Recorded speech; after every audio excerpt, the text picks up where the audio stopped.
Good evening, everybody. It's 6:34. We were getting our IT stuff in order. We have a couple presentations for you tonight. Today is Tuesday, January 18th, 2022, and this is a regularly scheduled meeting of the Marquette Township Board. If you join us in the pledge, we'd appreciate it. Allegiance to the flag of the United States of America and to the republic for which it stands, one nation, under God, indivisible, with liberty and justice for all. Thank you. Randy, if you do roll call for us, please. Recording in progress. That's Just good. recording in case our camera fails. Good, good. So we'll have a Zoom anyway, just in case. Okay, Trustee Winslow is absent and excused this evening. Trustee LaRue. Here. Trustee Everson. Here? Trustee Marks. Present. Treasurer Johnson. Here. Secretary is here, and Supervisor Durant. Here. Staff present is Manager Kangas. Legal Counsel Roger Zappa. Fire Chief Dan Shanahan is here. And on Zoom, we have Superintendent of Public Works Lenny Bodinas. Okay, thank you. First up is public comment. So anybody wishing to address the board can come up to the microphone and the podium, state your name and address. This is not a time where the board and the public interact, but you're totally welcome to address the board before we start conducting our business. And there is a time afterward that the board can comment then on what we hear. So, name and address, please. My name is Mike Camilli, and I'm from 1901 Mildred in Marquette. Okay. I own property in the township. I bought 80 acres a few years ago that contains most of Lake Enchantment. I don't know if you guys are familiar with that, but it's on 492, about a mile past Grove Street as you head towards Nagani. And it's the piece of property I got. It's a very nice, undeveloped piece of property, and it's got a lot of water frontage, and it hasn't been cut for many years. It's pretty pristine. I just leave it how it is. So for the last 10 years, the neighbor directly on my line has had junk everywhere. Cars, snowmobiles, motorcycles. And I never personally complained to the township, but the township has received many complaints because it's a residential as you go further to the other side. And for years, Roger Zappa said he'd heard that it was the worst site in all of Marquette Township. But the township never did anything about it, never issued one ticket. So, when the opportunity came to buy 1/4 interest in this property last year, I did, with the intent that eventually this property will change hands and that I would have the chance to put it into better hands, somebody would be a better steward of the property. I certainly don't need any more property, it's just a small little piece that attaches onto mine. So almost immediately after I purchased this, I got a letter from Jason McCarthy. It says, you gotta clean this up, you get a ticket. And I said, I'd be happy to clean it up, but I can't because the stuff isn't mine. I said, it's not trash, it's not ambiguous property. It's titled cars, titled vehicles, things of value. If I took this from the corner of the property, I said they could call the police on me because it's not my stuff and it has value. You can go down the road and you can sell a junk car for $500. And just 2 miles down the road, I called up and checked the price. And so there's nothing that I can do. I said, I've offered to pay to have this stuff towed away. I've offered to pay to have a dumpster brought in, but there's nothing I could do. So I contacted Mr. Zappa, and he said, well, you probably won't have to worry about a ticket. The township just wants it cleaned up, and so that's what the letters are for. Anyway, one thing goes to another, and I get a ticket in the mail. And they said, well, don't worry about that. They just want it cleaned up. Well, finally got to the point where they issued tickets. And the person whose junk it was, he said, yes, it's my junk. I take responsibility. He paid his fine, and he pledges to clean up the rest of the junk.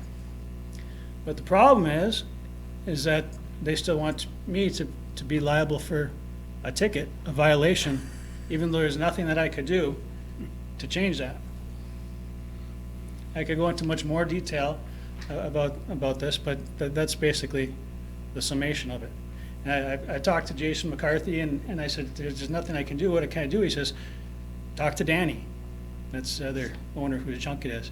I says, well, I've tried that. He says, I said, you know, he says, well, we just want the stuff cleaned up. I said, well, that's what I want too. And I said, I'll be willing to pay it for it. And said they're spending thousands of dollars in legal bills. When I called up the township to talk to Mr. McCarthy on January 7th, he was in his office talking to Eric Powers, discussing how they can make me pay this ticket. And it's just very frustrating. And so then I said, well, how about I try the township board and see if I could do that, because I'm willing to take responsibility for any cleanup costs. I'll pay for the cleanup, I'll pay for the dumpsters, a crew to come in and take care of everything if it's declared a blight. But I don't want to pay a fine.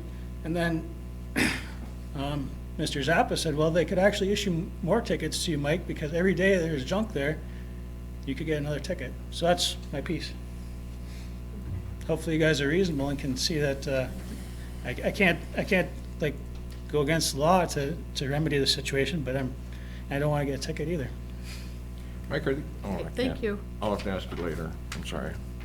Roger, could you give us kind of an explanation for the board? Just wait. Sure, I'd be happy to. This, This is not something that just came up in the fall of 2021. This has been going on for at least 3 oh, years. Roger, make sure your microphone, it's on, but it just pressed, so it's green. Is that green? Now it is. I knocked it over when I came in, so I probably shut it off. All right, I'll make sure it's on, just so you don't. Is that all right?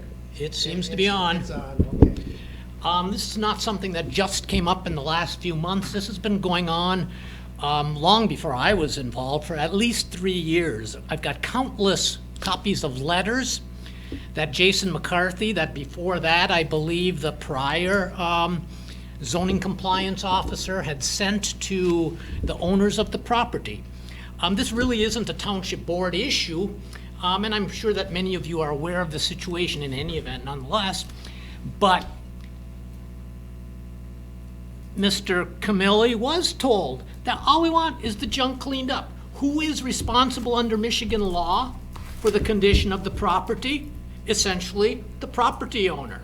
If there's a lessee, a tenant, well then the occupant, the tenant can be also.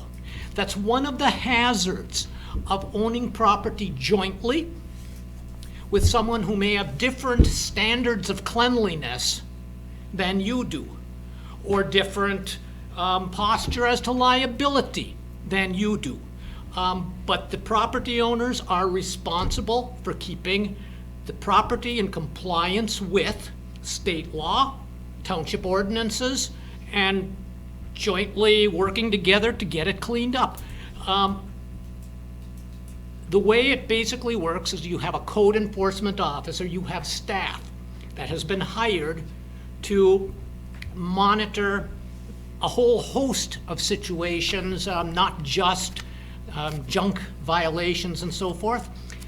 That person exercises his discretion on what ones, because there are all kinds of them out there, on what ones to focus on. And this one came to light because 3+ years elapsed with nothing in the way of progress. In fact, it was getting worse based on the pictures I was provided. The code enforcement officer cannot issue a citation unless I authorize it and review the evidence and indicate whether or not there's reasonable cause to believe that a violation of the ordinance exists. I did that in this case. I just as recently as late afternoon, I was tied up in things virtually all day, but I checked to see the most recent photos, and there has been a little bit of progress. There have been multiple vehicles that have been removed. And those are really the only things that are titled and might be the trickiest things to get rid of. There are still heaps of tires, of building debris, of roofing materials, all over the premises. So to this date, that's all Marquette Township has wanted, is the premises to be cleaned up. And I've tried to explain that. It's similar to a liability standpoint. When a person buys insurance, for example, if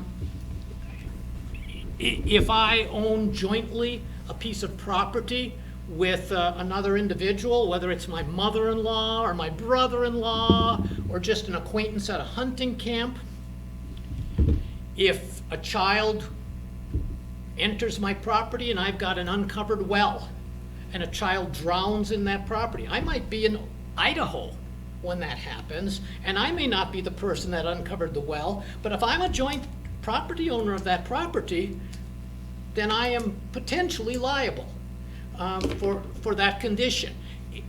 It's, by analogy, the same situation when you have junk on the premises that needs to be cleaned up and has not been cleaned up. Marquette Township has exercised a great deal of patience, in my estimation. I didn't even know about this until 2021, to the best of my recollection. And then that's when I was provided the history of the property that has been ongoing with, until this year, no progress. So, the township has all kinds of other legal remedies in its arsenal. I'm perfectly willing to refrain from exercising those other options at this point, as long as it's cleaned up. That's all we're looking for. It was suggested, for example, why doesn't Marquette Township clean it up and then assess it to the property owner on the tax bill? Well, it's not quite as simple as that. That might be something down the road that could occur depending on what happens between now and then. If there's further non-compliance, there are also, we can file a lawsuit instead of a citation. We exercised the cheapest, most expedient way to try to get this problem property into compliance, or at least closer into compliance, with township ordinances, state law, so it's not posing a hazard to the general public, to people who might be visiting the premises, the meter man, whoever may show up on the premises. And we've got the option of filing a civil action to abate a nuisance. The court has jurisdiction. There's a statute directly on point that allows that. And then if it doesn't happen, instead of a citation, the owners can be held in contempt of court. The judge has the option of making that a criminal contempt of court. So jail time can be issued. Is that what I am hoping to accomplish? Absolutely not. I have all kinds of other things on my desk to keep me occupied, and my objective throughout all of this has been to do this at the least expensive cost to the township. I'm not sure who has received thousands of dollars. I've spent maybe a couple of hours on this, and you know what my rate is per hour. So it's, at this point, probably less than the fine is for one of the tickets, or close to it. But in any event, we're looking at getting this cleaned up, work together. I can't help if the owners are incompatible, but there are things that can be just thrown in a dumpster. There's building debris. The titled items, as I've indicated, those are largely gone. There are a couple more, it looks like, that may be there, but they're largely gone. I've attempted to explain this in a manner that relays Marquette Township's position on this.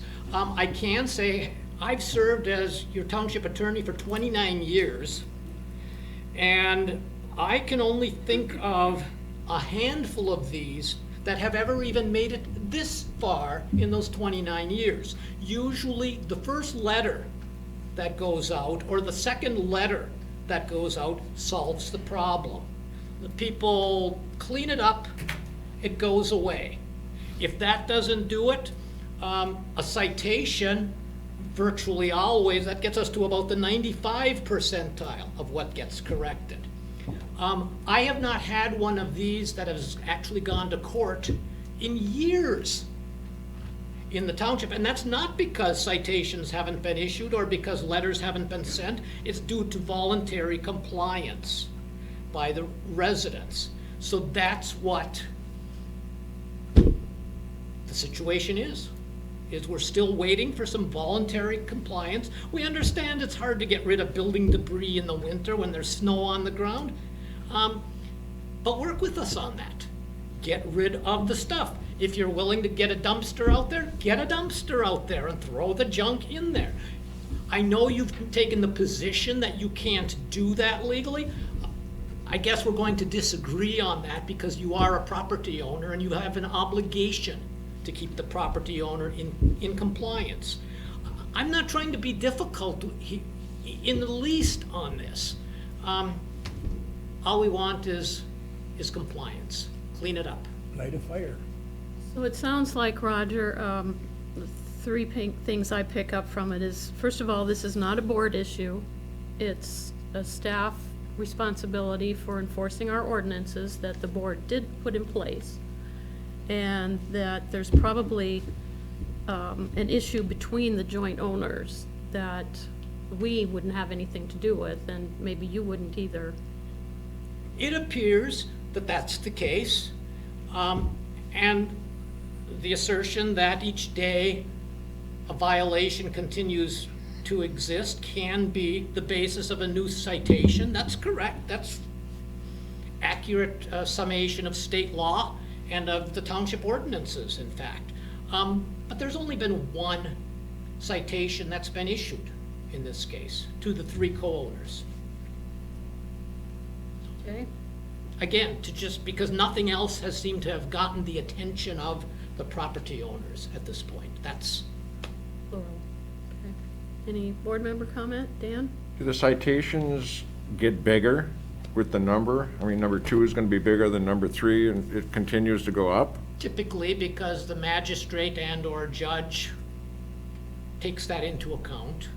And a It second- can. That's not an absolute given, but it can. Second question I've got is, if the vehicles are titled to that person, do they not have to have a current registration on them?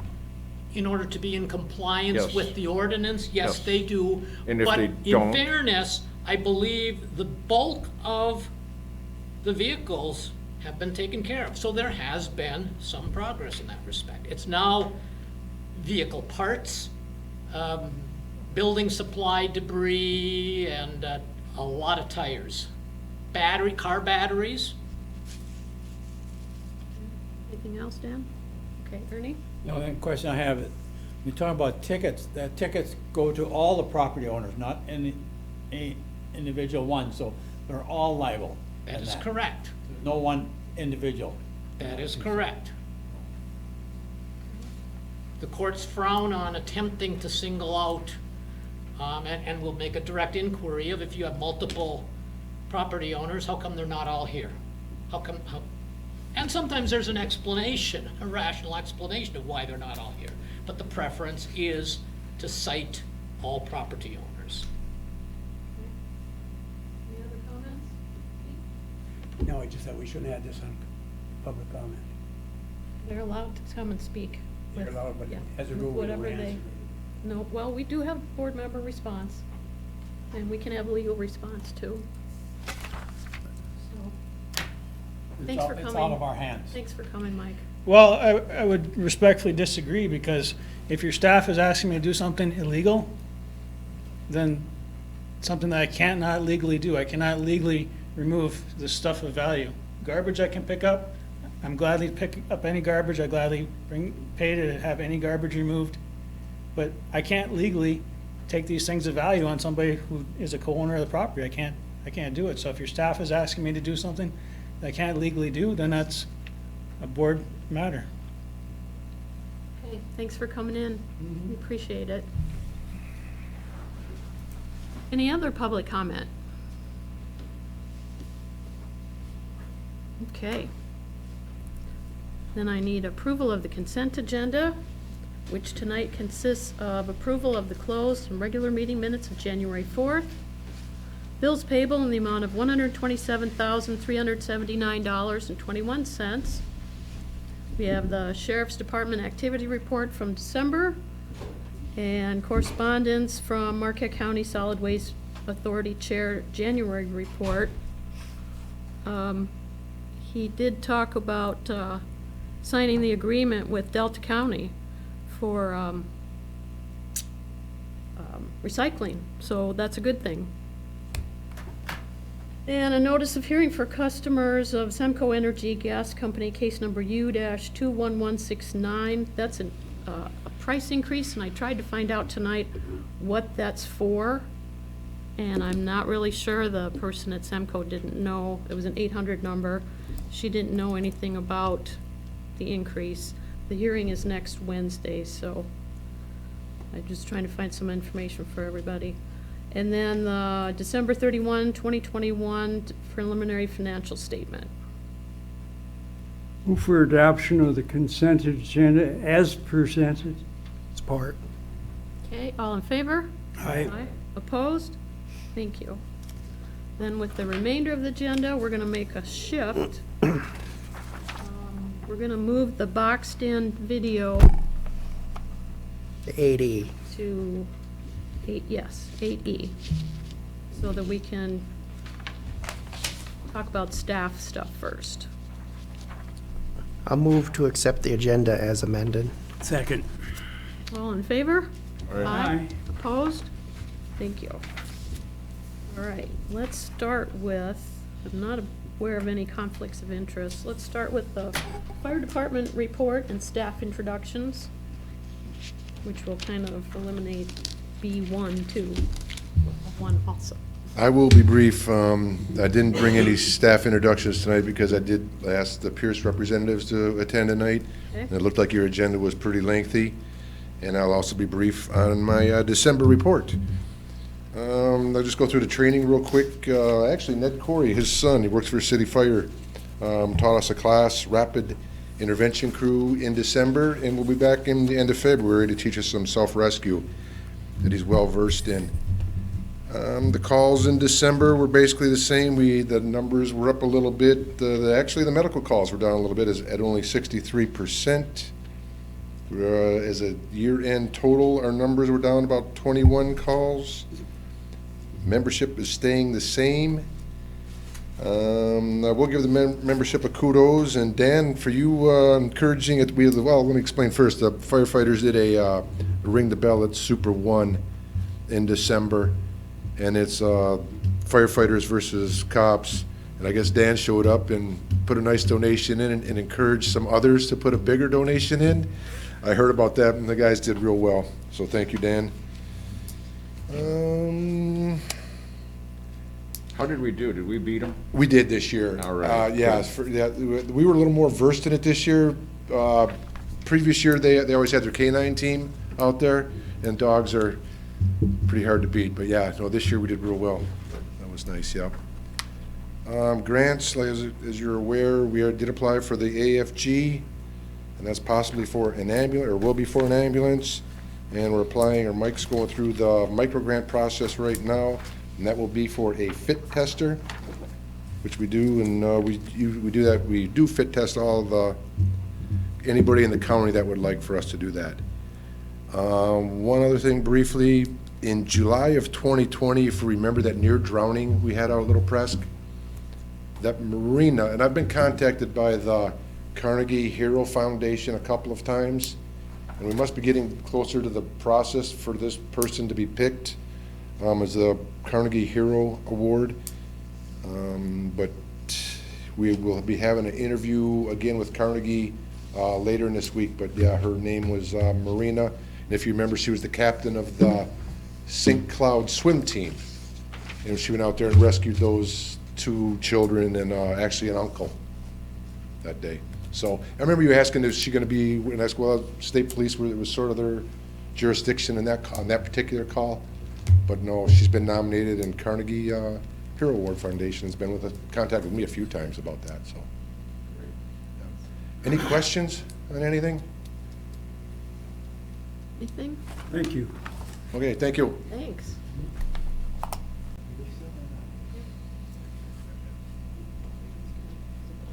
That's an agenda item, so I'll do that. Oh, okay, okay. All right, Public Works, Mr. Lenny. Hello, everyone. Just got a quick report here. As far as wastewater goes, we had some UPEA representatives visited our Center Street lift station last week. I've also been contacted here and there from them this week here as well. We're dealing with the Center Street lift station with the new generator that we want to have installed there. So they've been kind of going through everything, formulating up some plans, and we hope to have a finished plan to present here in the next few months. So again, that's the one that we did get the $25,000 grant for. So that will help go against the cost of that generator, and it's really something that we need here coming up. We have been getting some level alarms at the Wright Street lift station, just kind of like nuisance alarms and stuff. So every time we went there, it was nothing. It was just kind of a false alarm. We did some investigation there, and we found that it was a failed, I believe it was a low-level float.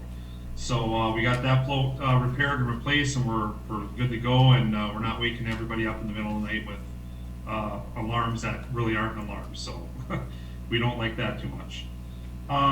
The recent blast of winter, we had some snow accumulation on the public works roof, and as you might remember from a few years ago when we had those really heavy snows, that the roof kind of was compromised a little bit. So whenever we get some accumulation up there in the top of the roof, we have to kind of send the whole crew up there and do a lot of shoveling. We actually have a snow blower stationed on the roof here for the winter time. So we've been kind of keeping an eye on that, making sure that the snow doesn't get too deep or too much accumulation. We're hoping to have a plan for the roof replacement soon. We've been working with UPEA on that, and they've had, I think, the builder came over there and kind of looked at it, got some plans. We're trying to get some finalized plans on that for that replacement. Hopefully, something that's that could be done, not for too much money, but we will see how much work it's really going to need to have. Lenny, Water. Yep. do you think you'll have anything for Monday, our meeting Monday, strategic plan? I don't think so. They were there last week looking. They had some different types of plan or kind of like theories how they want to do something, but I don't think they will. But I can follow up tomorrow, and I can see if they can get something expedited to us. But I wouldn't Okay, I just count on wondered. it though. Okay, But I will try. For Okay. sure. Is that the part that was added on? yeah, that's, No. The original fire hall. Oh, the original. I'm sorry. Yes, Yeah, the original part. So okay. the original over the original bay, Okay. and then the office area. I just think about the load structure, the weight, they should have had that in consideration when they were building it, or, a long time ago, but Back in the 1970s, so it's 50 years old. well, snow same weight. snow's just as heavy now, is that what you're saying? Okay, go ahead, Lynn, sorry. Okay. For the water, we had some issues with our well field chemical injection port out there at the well field. Rob noticed it during his normal rounds, so they were able to get out there to get that fixed up pretty fast, getting a new chlorine injector put in. Of course, when we're always out there, we're making sure we're safe, we have all our proper PPE, and we make sure there's more than one person out there when we're working on that. But anyhow, they got it fixed up and they got it running with minimal disruption to our system. We've also been kind of starting early on our certification exams. Certification exams are scheduled for June, but we thought maybe if we kind of start small and take subjects as they come, maybe kind of set like, cramming, kind of like the old-fashioned cramming for your exam right at the end that we used to all do in school. We're starting kind of like every Thursday or Friday. We're taking about an hour and a half, and we're going through a water certification type of subject. So we kind of go through everything, we watch some videos, we get all the information together, and then we kind of have a discussion about it. This last one that we had was about water disinfection. So we kind of beat that subject up, go through it, talk about how other places do it, and it's really good to talk about that all together because it actually has real life applications to our system. So we talk about things that could go wrong with our system or have gone wrong with our system, and we talk about how we fix them. So that's kind of a way of expanding the knowledge of how we might have did something in the past. So, if I did something on a water injection valve and I just kind of remember it, I talk about it, and now Rob and Chad kind of know what to do in the future if they run into that problem. So it's kind of a way of expanding our knowledge from people who've been here a little bit longer to people who haven't been here as long. And it seems to be working out good. So we're going to try to do a a different water subject every week, and we're gonna go through it, beat it up, and hopefully by the time the exams come, everybody will be really well versed and get a good score on the exam. For our building and grounds, they have been very busy doing a lot of snow removal on our sidewalks on our various buildings there. So you might see them out on the path on Warner Street, snow blowing or shoveling. They've been kind of keeping busy and keeping everything clean for us. The ice rink, this is a big one. It was open last Wednesday, so that we're up and running for business. Seems like it's been getting a lot of use, and we've had some good compliments about it. The ice looks pretty good. They keep up on it every day, keeping it cleared off and keeping doing the Zamboni, keeping everything smooth. So the ice has been holding up well, so we've been doing really good there. We do anticipate pretty heavy use on the weekends, so we do have some staff scheduled for Saturday and Sunday to kind of come in, maybe have to clear the snow out and run the Zamboni around there to keep the ice up, because that's kind of when it's going to get most of the use. So other than that, everything else has been going really good, and we've been, knock on wood, we haven't had any major problems. So, any questions? Questions? Do we have the cameras running all weekend? At the ice rink? Yes. Yes. Lenny, for the ice rink, I know the edges get a little bit bad. Are we going to look at getting an edger maybe down the road for that? Because the edges get, I know it's a little Yeah. expensive, but it's part of the maintenance of the rink, so. We have done some investigation on the edger. Andy actually, I think at the end of last year, he had done some research on some edgers, and he found some good ones that aren't really a lot of money, that are quite affordable. So yes, we definitely can take a look into that. I would say so, because, yeah, that's part of your maintenance on your rink, getting that edged. And safety, too, on the edge, Yep. Yeah, you even had Channel 6 coverage out there when they opened up, so that was kind of fun. Yeah, they were there, and we did a good interview with them, and we had some kids out there playing, which was perfect. So they were able to get some good video on that with the kids enjoying themselves. Any more questions for Lenny? Okay, thanks, we appreciate you. And thanks. Okay, attorney report. Well, it hasn't been a terribly active month, but quite a few things going on. We just, as of Friday, resolved the North Iron Tax Tribunal appeal. I think I had reported to you last month that we were getting very close. We got the order, and in a nutshell, what occurred is North Iron Church is withdrawing, or has withdrawn, their appeal for the 2020 and 2021 tax years. 2019, we got dismissed because it wasn't timely. But 2020 and 21 will be dismissed with no refund, so it won't have any impact on the township budget or the other constituents who collect millage or tax revenues. For 2022 moving forward, it will be tax exempt, because they will be placing a sewer line right through the vacant Venture Drive parcel that will be servicing the parcel that they will be using as a church directly behind it, the former J.C. Penney store. That was all part of our negotiated settlement, but it comes at really no current expenditure to the township, only prospective moving forward. A couple of other tax tribunal matters that are coming up that we're the assessor and I are taking a look at in terms of, is there potential for resolution. Had ordinance enforcement issues, as you learned through public comment, though that wasn't a terribly time-consuming issue. Had a question on a personnel sort of issue, the extent to which some personal issues would potentially affect employment and serving on township committees. And I rendered a brief opinion on that.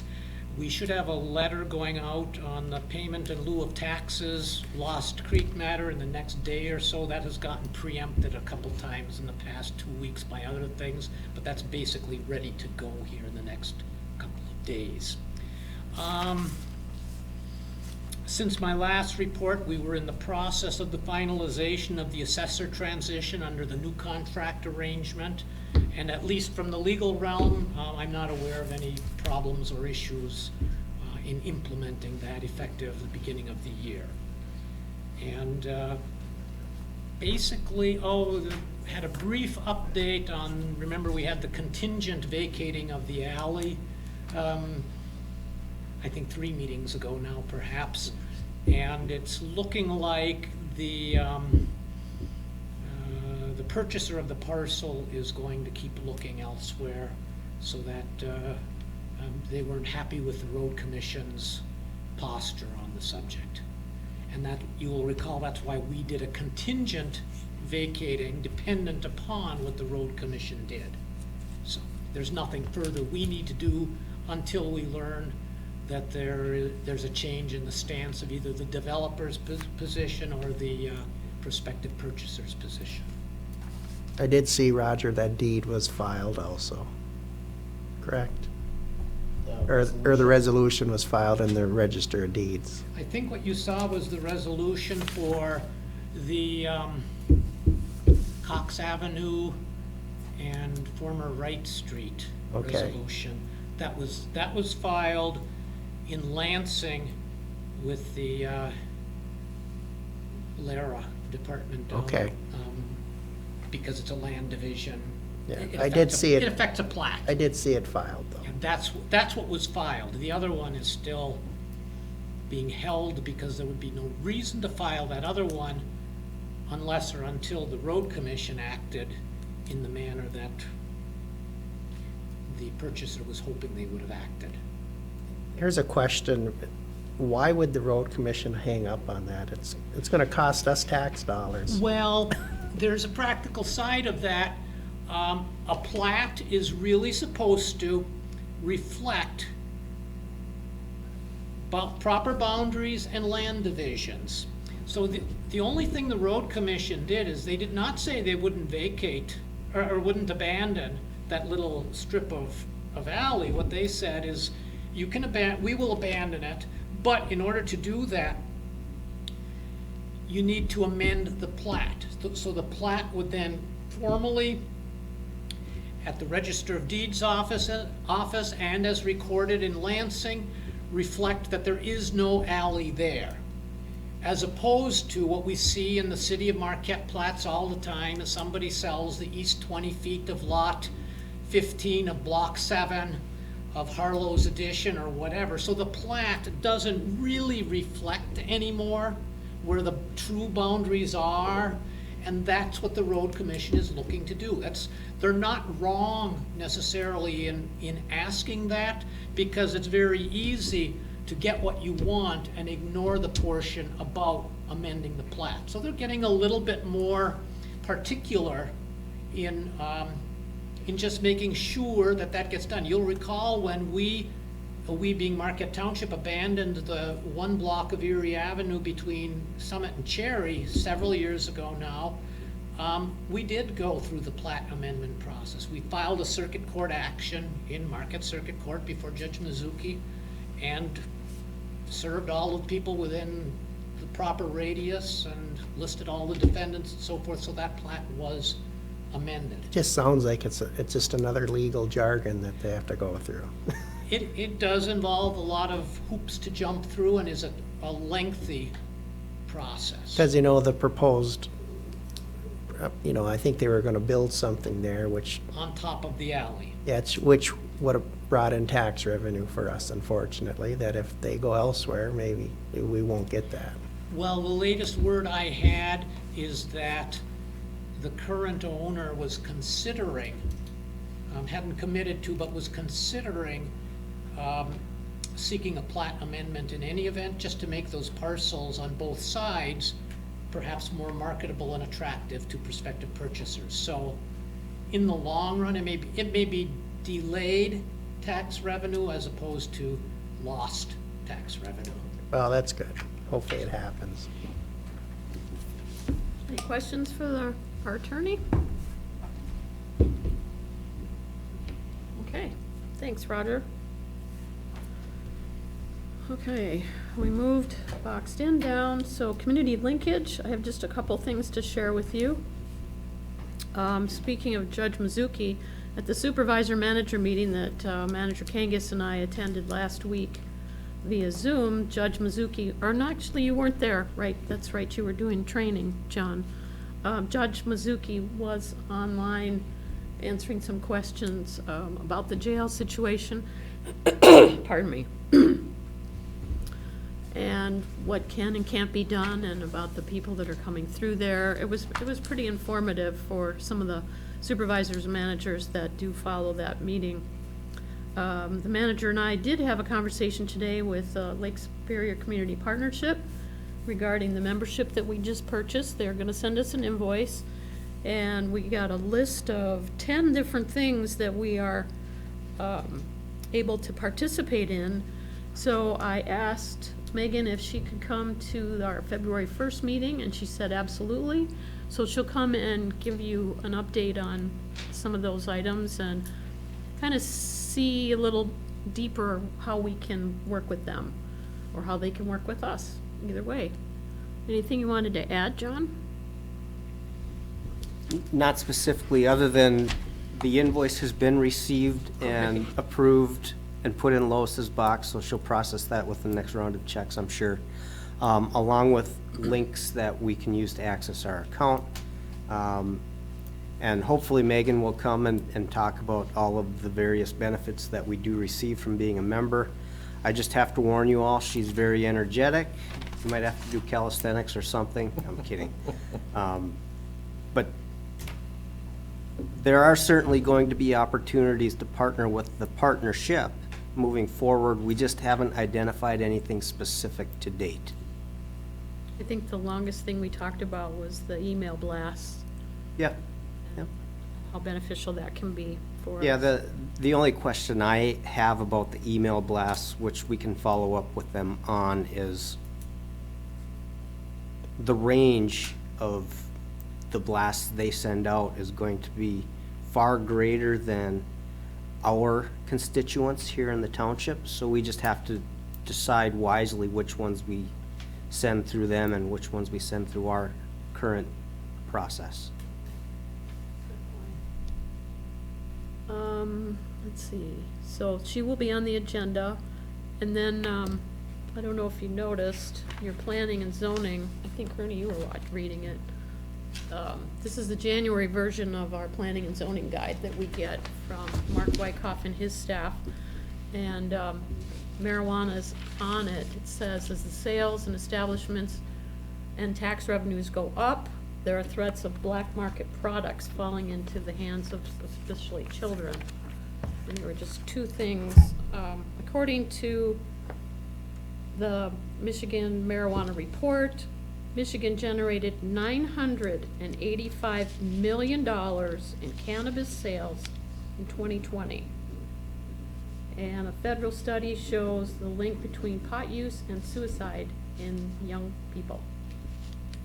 So, very interesting article for, the staff, or I mean, the board that gets this, but next month will be their last. I'm not sure why they're retiring. I know Mark, probably just wants to retire himself.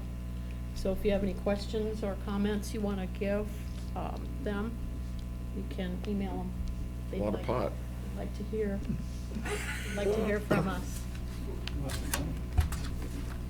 I think that's all. Yeah, that's all I had to share. Anybody else? Are you hearing anything from the community or phone calls, Pete? I had a call from Mr. Carley from Oak Hills, and wondering what's going on with that, so I know John and them are working on it, so. Yep. They have a meeting next week, I think. Right, John? I got it in my calendar. Yeah, I think it's next week. Next Wednesday. Lenny's nodding his head. I'll go with his confirmation. Yep, I forget what day. He Wednesday, scheduled it. I Thursday. just put it on my calendar, and I know I have to be there. Yes, I believe we have it scheduled, I think it's for the 25th. Yeah, that sounds right. at 6 PM. This would be the first meeting the township is having with as many of the residents of Oak Hills as decide to show up, knowing full well that there's going to be some that probably aren't available to be here, that kind of thing. But it's our first real interaction with as many of them as are available. Well, if you have the meeting in this room, John, you can record it and maybe put it out to the people that can't get here. They can see it anyway. That's an idea. You might want to consider going into the community room if it's a big crowd. Yeah. Well, we can, well, yeah. Easily hold 50 or more people in this room too. Well, but- you Yeah. don't want to be too crowded. We can record via Zoom in the community room as well. Correct, yeah. We'll figure that out between now and next week. Okay. Good thoughts. Anything else? Okay. 8A is consider the purchase of a 48-inch zero-turn lawnmower. Mr. Lenny again. So this was one of the items that we have brought up with the 2022 CIP process here. So the zero turn was identified as a priority for the building and grounds department. So they're currently using a John Deere tractor type of lawnmower. It's kind of takes a lot of time. It's not very efficient, and kind of beats up the employees. They're hitting the bumps and humps in the baseball field and in our yards here.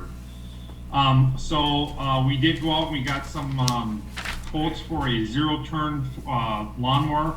Our specifications were basically a 48-inch mowing deck, commercial grade, and we also wanted one of the kind of nice seats on it, so it's kind of easier on the person that's riding around on it. So we did get some multiple quotes back from them, but only 3 of those met all those specifications. So basically what we came up with was a Gravely Pro Turn 148 zero-turn lawnmower, and the company that came back with everything that we wanted was OK Rental Sales and Service for $8,032. I'll move to accept purchase of the lawnmower for $8,032 from OK. I'll second that. Okay, any questions for Lenny? Dan? Can I make one? It was ahead. $8,032.80. Sorry 80 about that. cents. Yeah. Go ahead, Dan. Do you think that 48 is enough, rather than like a 60-inch? What's the price difference in the two of them? One of the biggest issues that we looked at is our trailer is not wide enough. So about a 48-inch is as wide as we can get on our trailer. Okay. We did talk about that a little bit, and we pretty much came to consensus with us all that a 48-inch will do the job pretty fast. And you almost start getting to a point too where if you get too big, it starts getting kind of hard to get into the corners and stuff like that. Okay. Anybody So the else? cost differential isn't just the upgrade to a bigger machine, it's also another trailer. Yeah. Anything else? I used to work for the company that designed this in their garage in Nebraska. And they ended up selling the patent to Toro, and now I'm sure everybody else has it, but that was a big deal then, the zero turning radius. Worked in their accounting and HR department. Definitely save a lot of time. Yeah, that was Long overdue. really something, especially out there in Nebraska, in the fields. Okay. No other questions? Did we even have a motion? I'm We sorry. do. Thought so. Me, talking away. All in favor? Aye. Opposed? Thank you. Okay, Lenny, you got that. Okay, thank you. Thanks. Okay, consider purchase of fire truck from Pierce Manufacturing. Mr. Chief, you're back up again. Yes, good evening. I do bring Dave Schneider and Callie from Pierce Manufacturing. Dave wants to just briefly go over some of the, specifications and the safety features of the Pierce truck and just explain why we're going with Pierce. So Dave, if you want to go ahead, and Callie, if you want to grab us. Thanks for having me. I can be as brief or as detailed as you want. Okay. I guess why Pierce? Well, Pierce has been in business for 105 years. They're actually affiliated with Oshkosh Truck also, and they're actually the leader in the fire industry for developing fire trucks and innovation of trucks. Some of the other things that we have is independent suspension and e-coating. The independent suspension that we have actually has bigger brakes, so the truck can actually stop faster and be safer. And then the e-coating process, Oshkosh and Pierce has the largest e-coating factory in the United States. So basically, e-coating is a process that we do to coat the underneath of the truck and the structure of the truck so it doesn't rust. Being in our environment here, having salt and that on the road for 6 to 8 months at a time, that's what we find the leading culprit of fire apparatus of destruction of it is corrosion. Pierce is also a single source company, meaning that they build the chassis, they build the body, they build everything to it for the truck. So if there's a warranty issue, it's all through Pierce. It's not chassis manufacturer did it or the body manufacturer did it or the pump. It's all done through Pierce. And they have the largest parts selection. That they have a factory in Wisconsin that they have 120,000 square feet warehouse for spare parts and stuff for a truck. The proposed apparatus is actually this one. It's not the same color. You guys are still kind of deciding on the color part of it. But one of the big things, the safety issues with it is also the visibility of the truck in the windshield, panoramic windshield.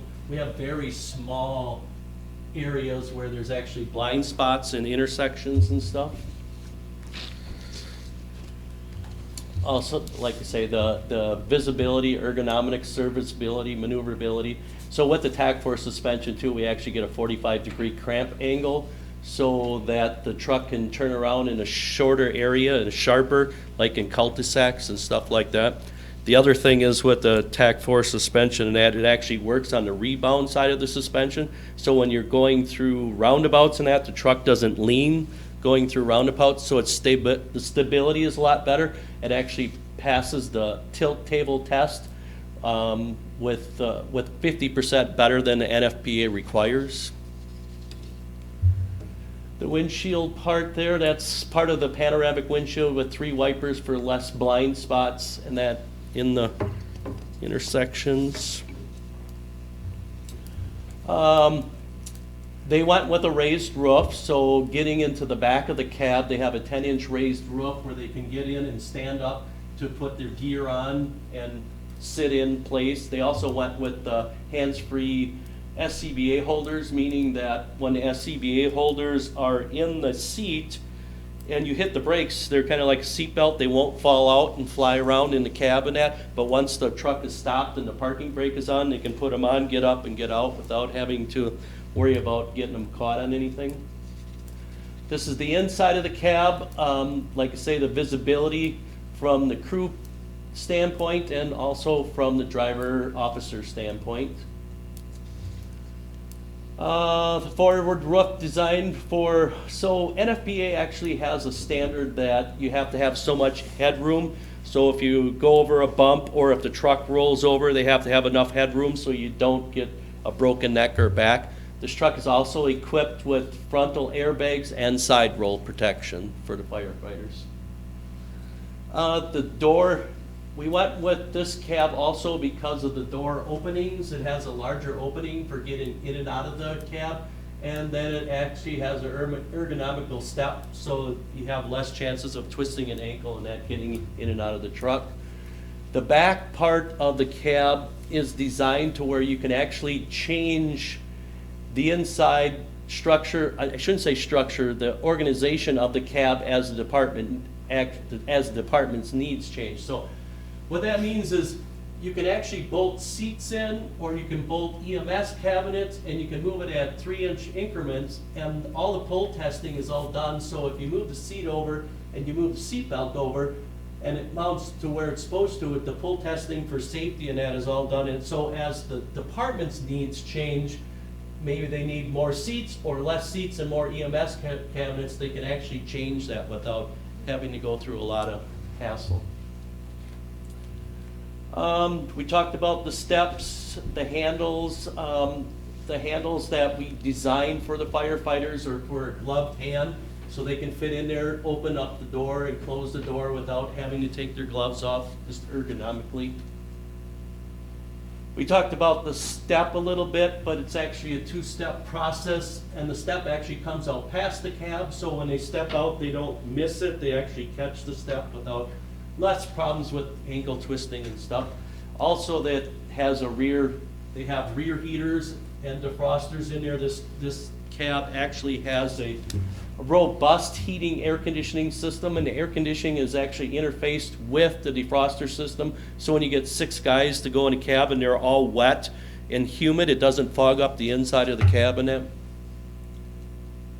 And then the Ready Reach seat belts, the seat belt system that we have actually has a tether net on there, and it's not so much as in this spot, but what we find is if you have a regular seat belt and they unbuckle the seat belt and they get out of the truck, they close the door in the seat belt all the time, and they actually do damage to the seat belt and stuff. So we did the Ready Reach seat belts. This is actually the driver's cockpit of the truck, and it just shows the layout of how everything's ergonomically ready to reach, so you can keep both hands on the wheel and you can focus without having to reach way over and get stuff to operate controls. The wipers, one of the things also this truck has is there's actually a compartment in there where you can check all the oils and fluids and that without tilting the cab, so they can do their weekly checks easier without having to unload the cab and raise it and all that. And that's actually the compartment right there. And the tilt cab access, so it's easy for maintenance to work on and maintain. The air cleaner on this is 54 inches high.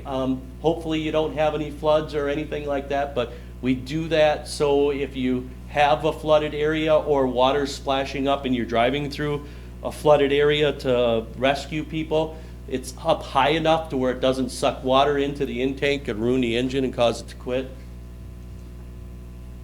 Cramp angles, like we talked about, 50-degree cramp angles, so it can turn sharper in cul-de-sacs and maneuver better. Frame rails, and also the disc brakes, we talked about that with the TAC4 as far as the suspension. So the brakes are bigger. Actually, at 60 miles an hour, it'll stop 70 feet quicker than a straight front axle will. Improve ride, shortness and stopping, increased load capacity, advanced braking. The other nice thing about the independent suspension is it actually uses torsion bars. So what happens with that is a department doesn't always load the truck even from one side to the other, so we can actually adjust the ride height from one side or the other, take a lean out of the truck. And then it just shows the structure of the cab. All our cabs are crash tested. They're also roll tested. And then we have side roll protection and front roll protection. So meaning that if the truck was going to tip over, once it gets past 60 degrees, what happens is there's actually pyrotechnics in the seatbelt that pull the seatbelt tight, pull the seats down, and it holds you in there tight and the airbags go off.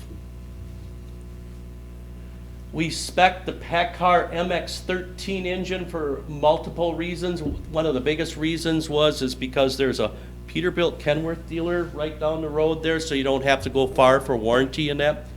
The other reason is that the PACCAR engine, technically it's cheaper, and it has a newer system for regen, for diesel emissions. So what we find with the fire trucks is they have to idle a lot. And what the X15 Cummins and some of the bigger Cummins engines that are over the road, they're working all the time so they can do a passive regeneration. But in the fire industry, because they're idling so much, they had to come up with a new system and a bigger, robust system so that they don't plug up the DPF field, common rail system on there. So it's firefighter friendly, I guess I would say, for the emissions side of it. The warranty on the PACCAR engine actually is better than the Cummins engine. It has a B10 versus a B50. B10 means that 90% of their engines have to reach 1 million miles without a rebuild. B50 means 50% of them. So the PACCAR, actually 90% of their engines to get that certification have to meet 1 million miles before they need a rebuild. And the PACCAR engine actually comes with a 500,000 mile warranty on it. I don't think we'll reach that. No, I don't think so neither.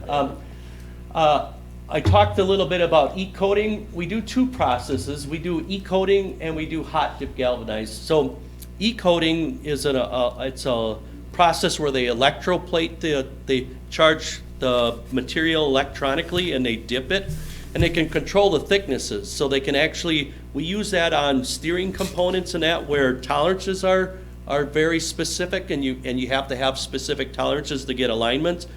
And then hot dip galvanizing we do on the other frame rail items that the tolerances aren't so tight, because when you do dip it and you get it out, you can't control the thickness. And is that it? Oh, okay. That was excellent, because how many people know anything about a fire truck, you know, unless you're actually in one? I was hoping not to bore you guys. I have an engineering background and I can get way in depth and bore people, so. Well, 6 guys in gear, you know, and fogging everything up, I mean. Yeah, and you wouldn't realize that, because when you get in the cab, another thing that we actually do too is, because NFPA, when you engage the pump, what they want is the clutch fan and that to kick in right away, so that way it's not kicking in and out when you're spraying water and affecting the pressure flows of that. So this truck would actually have a new system on there that we can disengage that, because in our environment in Wisconsin up here, when they're idling or when it's cold, they don't warm up. And then we have regen issues and stuff like that. So this also has that system on there. This was just a highlight of the truck, so. That's awesome. Okay, thanks. Yeah. I don't know if anybody, like that I've color. got questions for Dan. Well, that's actually not the color. I'm not going there. It's still not, that's undecided at this point. Well, I've had many years in a red one. What's that? Are you okay with it? Oh, yeah, we're very happy, yeah. Okay. Yep. I mean, there was a lot of, I will tell you, there's been a lot of discussion across the street, some very interesting conversations on which truck and style, and I think we're happy. I mean, obviously the decision is the fire department's, but we took a majority, you know. And we're trying to think of the future. This turning radius is huge, it's better than the truck that we have, and we're using that truck for a lot of things, so. Did you have something, John? It's not a one-dimensional truck. So you talked about all of the neat safety features of this truck. From a specification standpoint, I'm sure the public would love to know, is this a show truck or a purpose-built truck? It is absolutely a purpose-built truck. So the cab that we actually chose was the Enforcer cab, which is technically, price-wise, is our lower point price cab. But in my opinion, it's one of our best cabs because it's more universal. There's a lot of things we can do with that cab, like moving things around in the back and stuff. But technically, it is our lower price point cab. That doesn't mean it's less safe or anything, but it doesn't have all the bells and whistles of like a Velocity cab or something like that. Sure. I only ask that question because every time you spend money to this magnitude, the public needs to know that it was a good decision on their behalf. And we know that the department put a lot of hours into speccing this truck the right way for the township without all the extra bells and whistles that I'm sure you would love to sell us, but we don't need. Yeah. No, that is not the Yeah, case. no. We actually went through the truck specifically for use, not for parades, I guess, if you want to ask that. Well, in roundabouts, I like the idea of the stability too, going around. Oh, that's huge. And it is, and to be honest, we've actually, maybe this is going too far, but we've learned from roundabouts and that without the tack force suspension and with just the straight axle, that the trucks lean so much going through the corners, and as they go through and they hit the curb, they're breaking springs and stuff because it's already leaning so far, and then they hit the curb and they're breaking springs like within 3 or 4 years. The other thing that we did with this truck is we did put a heavier rear axle in it. It technically would be okay with like a 28,000, but we put a 31 in because we know as years go by, you always stick more stuff on the truck. How many gallons does this carry? I know it's not- 750 gallons of Okay. water, and it has a 1,500 gallon per minute pump.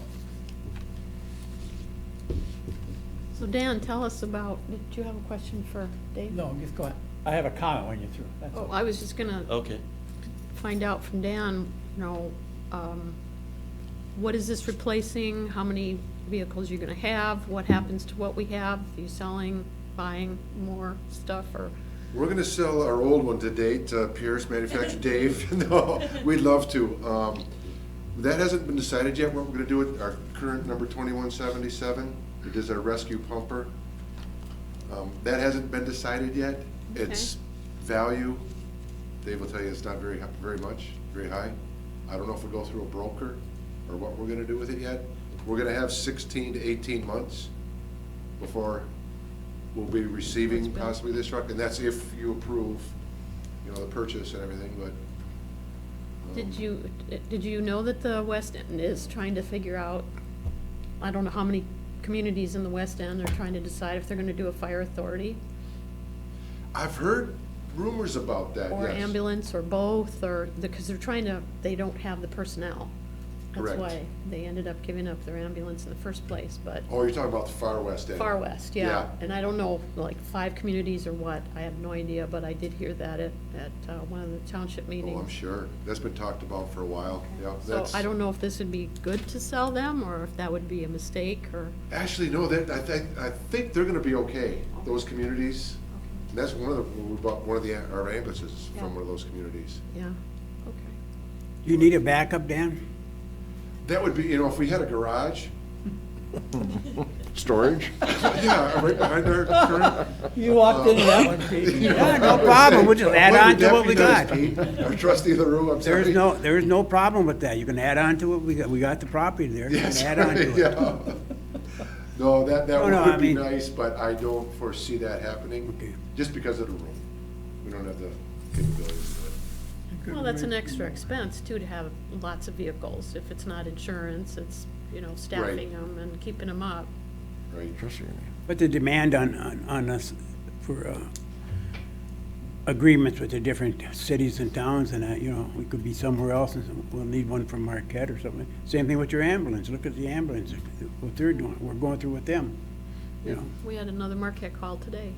yeah. Dan, were you first, or Marnie? I just have a comment right now. Go ahead. Listening to all this, my son lives right down by there, so I drive by your office down in, is it in Appleton or a town of Menasha? I don't remember which one it's in. Appleton, yeah. It's in Appleton, so you're right on the edge of Appleton. Correct. So, so I go by there whenever I go down and see my son and that, so I see these vehicles, parts of vehicles setting out all over and that too, so. Take a tour. Yeah. Well, now you It's- can honk when you It's go by. really incredible. Yeah, we'd be, I only live 30 miles from the factory, so if you ever get down there, just let me know, I'd be happy to give you a tour. It's pretty incredible. It is. Yeah, there's actually a movie on, I forget what it is, it's Ultimate Factories, and it's on, I forget what show, is it Discovery Channel did a big piece on it, a big film on it for Ultimate Factories. Because they actually do build all their own aerials, they build all their own chassis, cabs, suspension, everything. They build it all special for the fire industry and for the military. Yeah?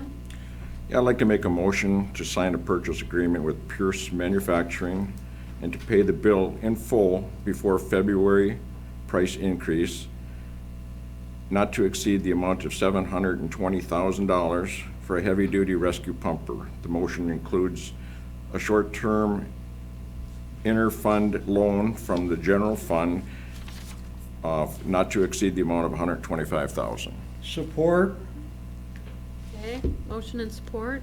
Any other comments or questions? Randy?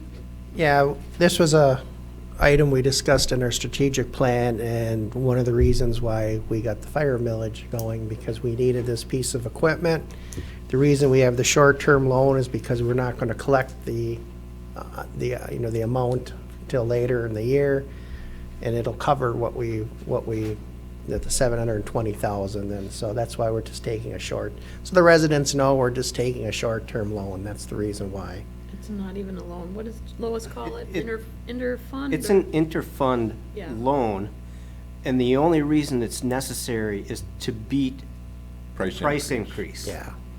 The final distribution from the December tax bill won't come until after that price increase, and that's what the fire department needs to get to the total cost of the fire truck. So Beat that the 7%. revenue is there, they just need to borrow a little bit of money until we get the final distribution on it.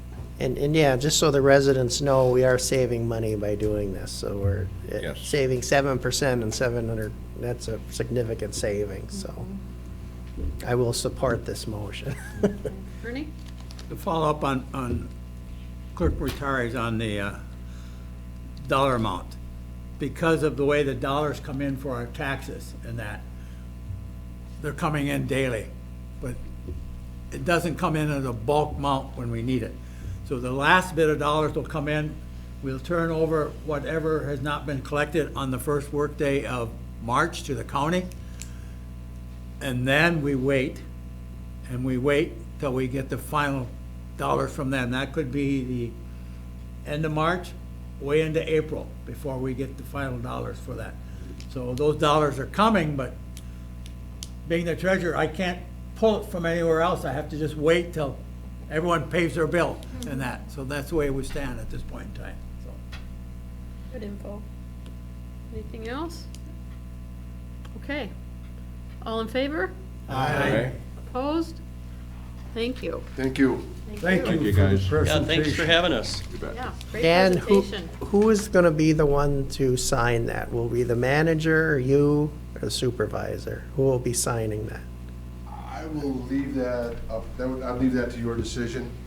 Okay, it's usually the manager, so. we'll Okay. Well, I'll have, if it's agreeable with the motion maker and the second, I will insert the manager will sign that All right, agreement. that's fine. Okay, very good. Thank you. Thanks. Thank you. So John, you'll be signing that. Okay, consider a letter of support for Marquette Lions Club Park. This is not our Lions field, this is down in the city, down by the lake. John got this, Manager Kangas got this letter, email, and then her phone call, I guess, you started with, and then said, go ahead and send it to me, and we'd get it on the agenda. So fortunately, it was in time to get it in this agenda. So as you can see, Ms. Rule has lots of information for us. The letter explaining what they're doing, she's got the sample grant language, she gave us information on the cost, and then a picture of where the project is. And that's all in the packet, so everybody can see their park. I did get a follow-up letter again today with all the same information. It's at no cost to us. Correct, it's just a letter of support for the grant, if we're willing to do that. I would make a motion that we support. I'll support that. Let's see, why not? Okay, motion and support, any comments or All our suggestions? kids go down there anyway. Yeah, It'll be a supervisor to sign the letter, correct? Yeah. Yeah. That's all right with you Yeah. guys? Pete made the motion. Is that all right, Pete? Yes? No, nothing else? Okay, all in favor? Aye. Opposed? Thank you. We'll get that out tomorrow. Well, maybe not tomorrow, Thursday.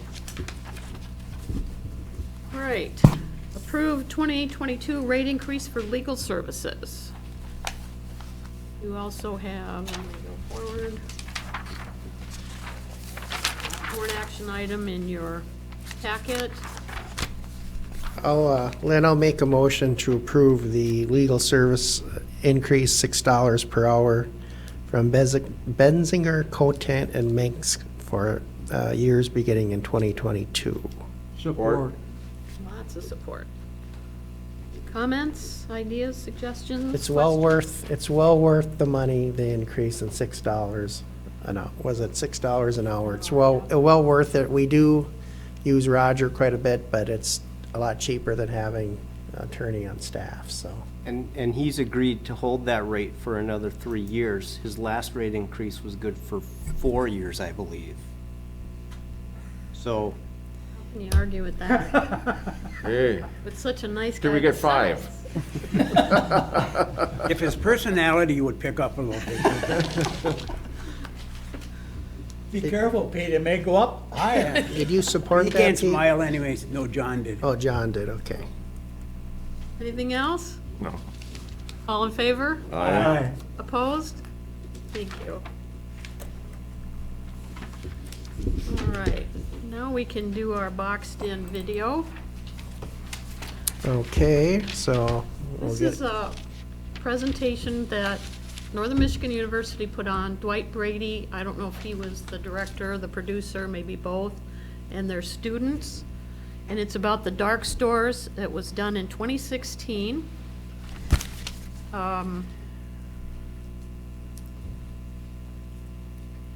It was it's ready to go. ready to start. If you've got questions or comments after, let me know.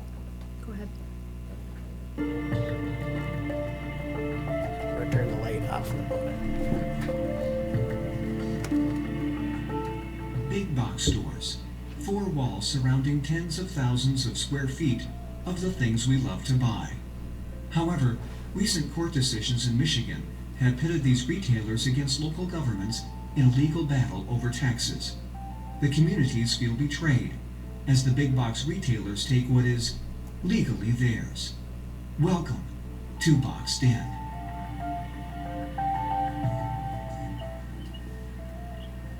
The controversy began in 2010 when the Michigan Tax Tribunal ruled this Target store in Novi should be valued as if it were out of business or a dark store. 6 years later, it is still open, but the precedent established in Target v. Novi has allowed hundreds of big box stores in Michigan to significantly lower their property taxes using what has become known as the dark store theory. This theory extends far broader than dark stores. It extends to factories, extends to residences. It's a theory that you can only value property for property tax purposes by reference to vacant properties. With dark stores, I think it got a lot of traction when we had a Great Recession. And all of a sudden you had vacant stores. However, the application of this theory in areas with stable economies does not make sense to many local officials.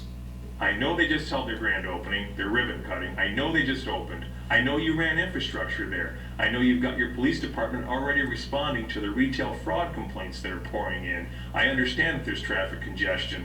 I understand that you have to deliver other government services, but you need to tax that as if it's still vacant land, because that wouldn't be fair to these poor big box corporate entities. Come on.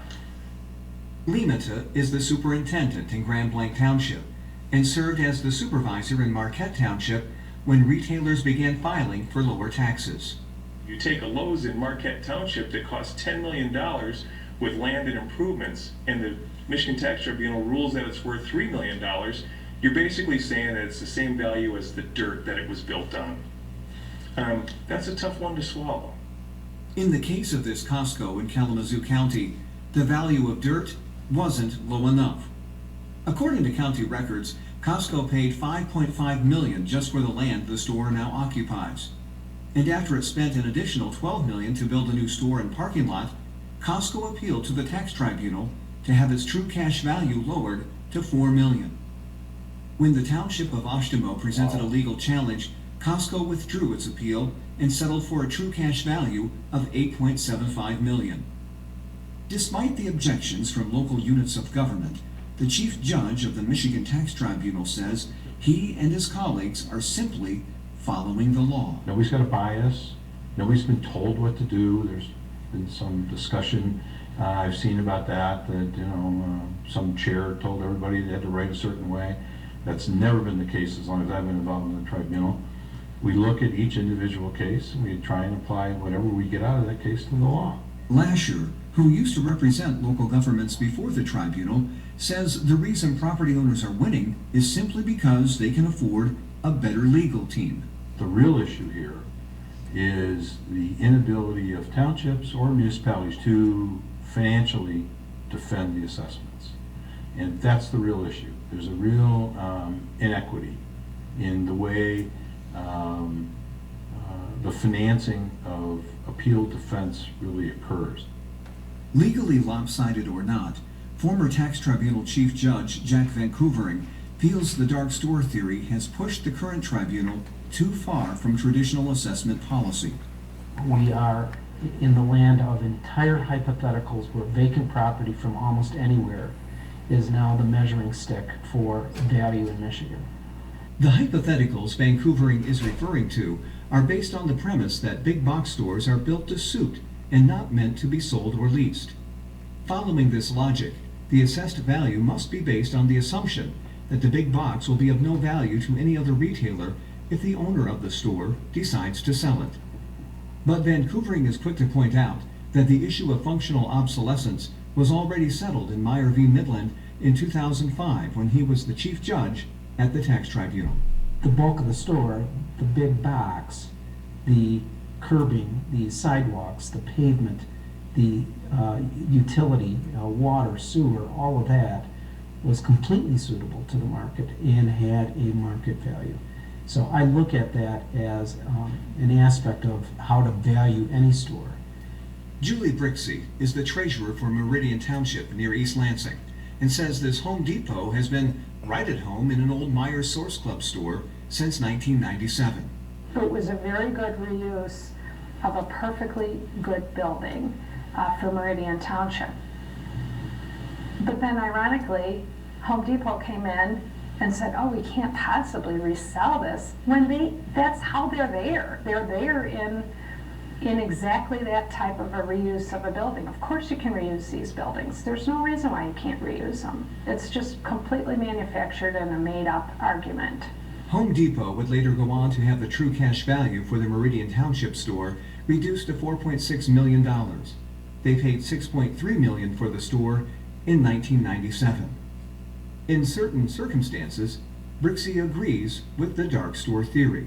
In some communities, they probably don't sell because there probably isn't a market there, And so then after the store is gone and it's not selling, well then that's evidence that it should have a lower tax rate. But when it's open and it has thousands and thousands of customers coming in every single day, to be comparing it to a dark store is ridiculous. It's absolutely ridiculous.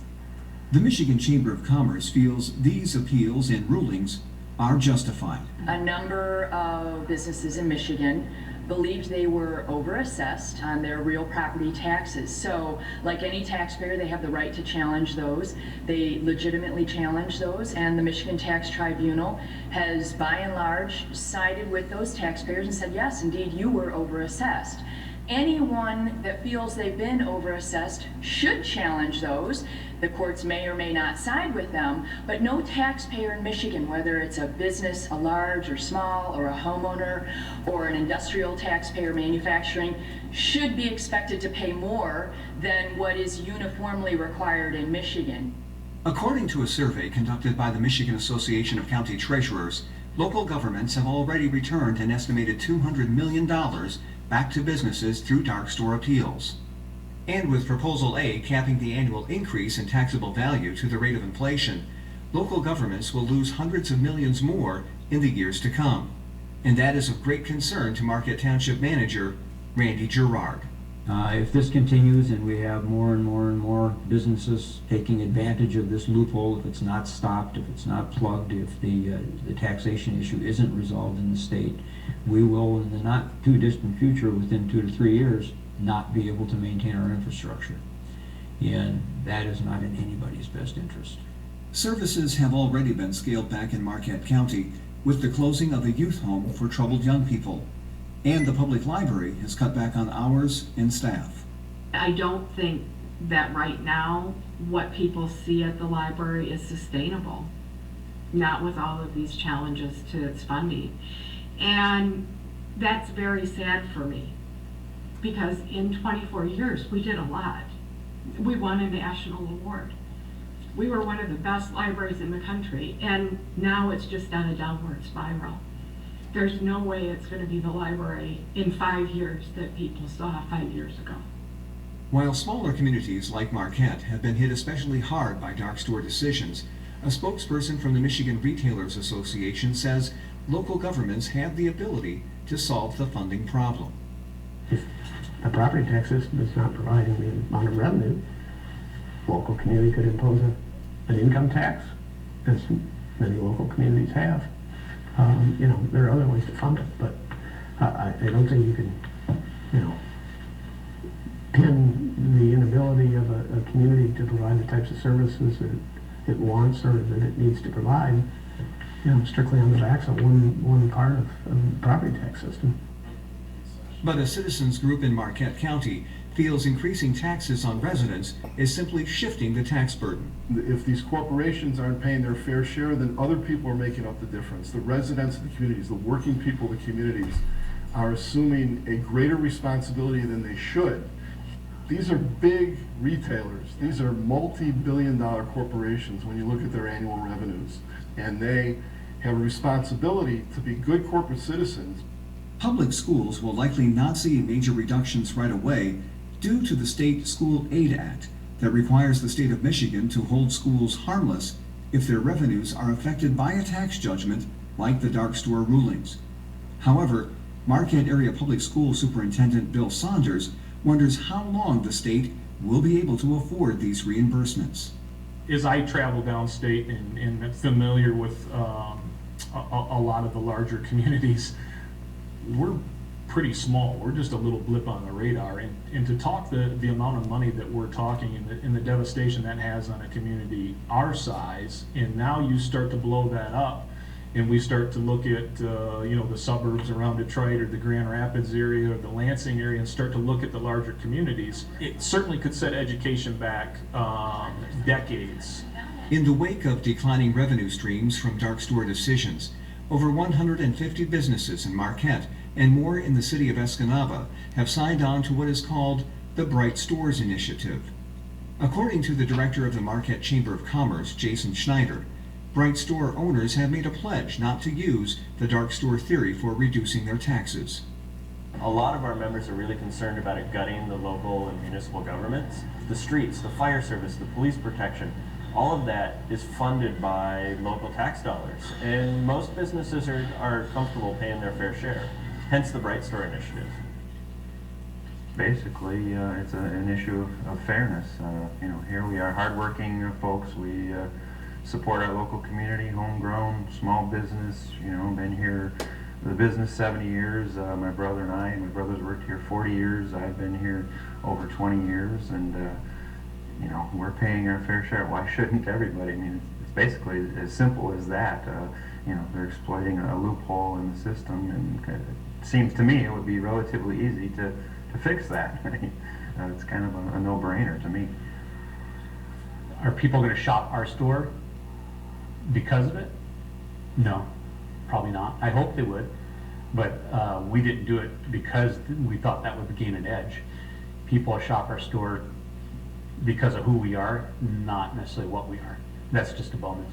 Yeah. Tell me that, because I'm loyal to you guys. It just doesn't, We have plenty of businesses across the state and the Michigan Chamber who believe, I think this is the right amount of taxes. That doesn't mean that those large retailers agree. I guess to us, that's really nice, that's great, good for them, but that is unfortunate that they, I think, are insinuating that other taxpayers who do believe they've been overassessed shouldn't challenge them. But Bright Store owners and local officials say they are not pointing fingers at the big box stores. I'm not angry at big box stores for doing it. Not at all. They are not doing anything illegal. They're playing by the rules that are set in front of them. It's not the fault of the businesses, and we don't blame them. We blame the legislature for not stepping up and taking the action they needed to take. When the dark store theory was introduced in Indiana, the state legislature took action within 5 months and voted unanimously to ensure the theory would not take hold. In Michigan, it has been 6 years since the first dark store case. State Representative John Keevala and State Senator Tom Casperson introduced legislation in 2015, and the first hearings on the dark store issue took place last December, featuring passionate testimony from Mayor Tom Lowry of Three Rivers. By state law, the commercial value, the commercial taxable value of the city must remain the same. So if you decrease it for one group of commercial properties, then everyone else has to pay more. That's unfair also. I, as a small retail shop, have to pay a higher level of taxes in order to support my competitor, and that's really unfair. 2 examples of a petition to Board of Review. Among those testifying was State Representative Dan Lowers, who spoke on behalf of his brother, who is a supervisor in Muzzy Township in St. Clair County. Lowers said all was fine until a law firm made a deal a local business could not refuse. And you'll see in both cases, in 2011, the township had the property assessed at 1.2. The owner said it was worth 1.7 and signed it as such. And in 2011, they had it assessed at 1.1, and the owner said, well, it's really worth 1.5, and signed it as such.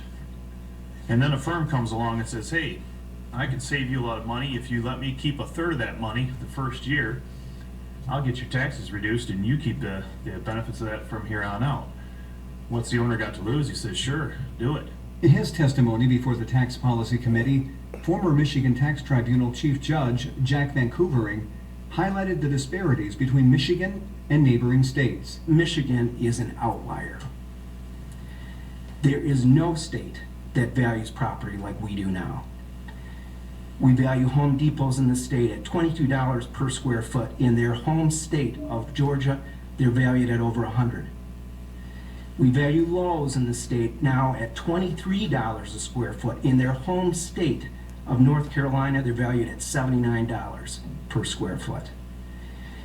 We value Menards and Targets in the state at $24 a square foot. In Menards' home state of Wisconsin, they're valued at $61 a square foot. Documents obtained from recent sales show that Lowe's sold stores in Beaufort, Georgia and Clarksville, Tennessee for around $100 per square foot, and Lowe's bought a store in Nashville, Tennessee from a developer for $93 per square foot in 2010. In his 21-page article about the dark store theory, Alabama attorney Ken Webb points out that lawyers in Florida and Iowa had statutory language to help them defend local governments. However, he notes, Lowe's found Michigan law very welcoming to its dark store challenges. He also writes, Michigan requires nothing short of a legislative fix. One part of that legislative fix came on June 8th. After years of inaction, the Michigan House of Representatives voted 97-11 in support of a bill requiring the tax tribunal to use all available methods when determining the true cash value of property. There are 97 aye votes and 11 nay votes. A majority of the members elected and serving having voted, therefore, the bill is passed. Chairman of the Tax Policy Committee, Jeff Farrington, addressed his colleagues prior to the vote. Decisions made by the Michigan Tax Tribunal have had a devastating effect on the resources of our local communities. In my time here, I haven't found any tax loopholes other than this one, let alone try to close it.